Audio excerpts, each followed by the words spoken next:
imagine, yeah, what a concept. We could use a little fuel myself, and we could all use a little care. Whoa, what's up with that? Well, my friend, GMOs use an unnecessary amount of power that you could just use using the gracious gift Mother Nature's provided us of just selective breeding. So these lights you had on, that computer you were just jamming out to, well, we didn't have enough power to both run this house and use the agricultural scientists that are creating our GMOs. So why not use the wonderful gift that Mother Nature's provided with us where we can just use artificial breeding? Well, that's a good question. Why do we use GMOs? And are they safe? Well, I thought they cured world hunger, and they were completely safe, said company's Monsanto. Come with me for a second. See that tomato you were eating before? And these guys right here? These are Burpee tomatoes, and very likely these were created in a scientific community where they made it so they could resist pesticides. So how is that dangerous? Well, Monsanto said that wasn't dangerous. You know, Monsanto also said that chemicals like Agent Orange, PCBs, and DDT were also safe, all known to have lethal and very dangerous consequences now. Whoa, man, I thought Agent Orange was what they used during the Vietnam War. Funny of you to say that, because it was. Monsanto was a company that created Agent Orange, and for them to say that GMOs are safe now, can you actually trust them? Can you trust that everything they've said before, which we know not to be true, is going to stand up now? Excuse me, I heard that there were dozens of research projects done to prove the safety of GMOs. Well, sure, there were dozens of tests done saying that they are safe, but they were done by companies and scientists that support them, that create the GMOs. So how can you really say that these aren't some superficial and rigged tests to maybe, I don't know, convince people that they're safer than they actually are? That's not what the internet told me. Facts, baby. Now get out. This won't be the last of me. Well, that does seem a bit fishy. Let's think for a second.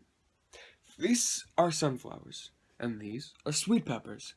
Well, think of the possibility that these might be genetically modified sunflowers and completely normal and organic sweet peppers. Well, what happens is, say these were modified to grow a healthier and stronger plant using less sunlight and less water. Well, on a windy day, we have this wind blow through and blows its pollen onto the sweet peppers here. Well, suddenly, these sweet peppers from a neighboring farm are producing larger and stronger flowers, but the vegetables are dying because they can't get the nutrients they need. Now they're being absorbed from all the flowers. Look at it like that, it's almost pollution.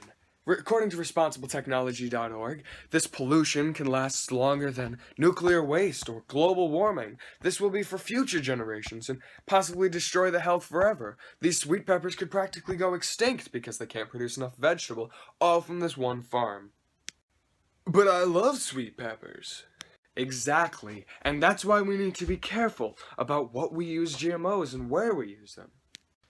That's a highly improbable situation, and to say that these sweet peppers would go extinct is ridiculous. Improbable? Not in the slightest. There have been dozens of accounts of farmers losing a good portion of their crop because of the genetically modified fields surrounding them. So how is that fair to those that want to live a natural and healthy style of non-genetically modified organisms? How is that fair? How is that safe? But they said... Facts, baby. Now get out. Whoa, man.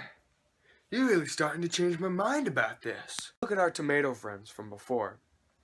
These tomatoes were genetically modified so that pesticides would not work against them, so farmers could spray whatever they wanted and not happen to kill the plants. Well, say they start to pollinate the same way that our sunflowers and our sweet peppers did.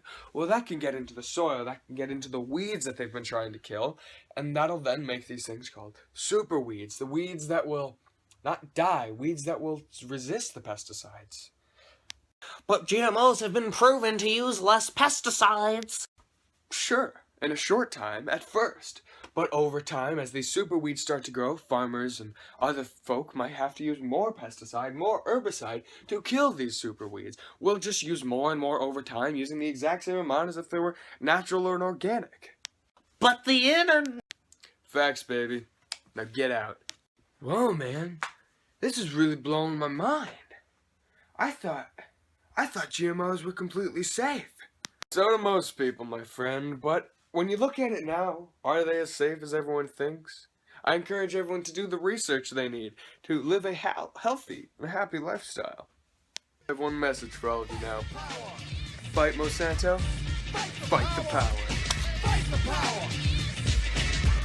Fight the power. This is so hot.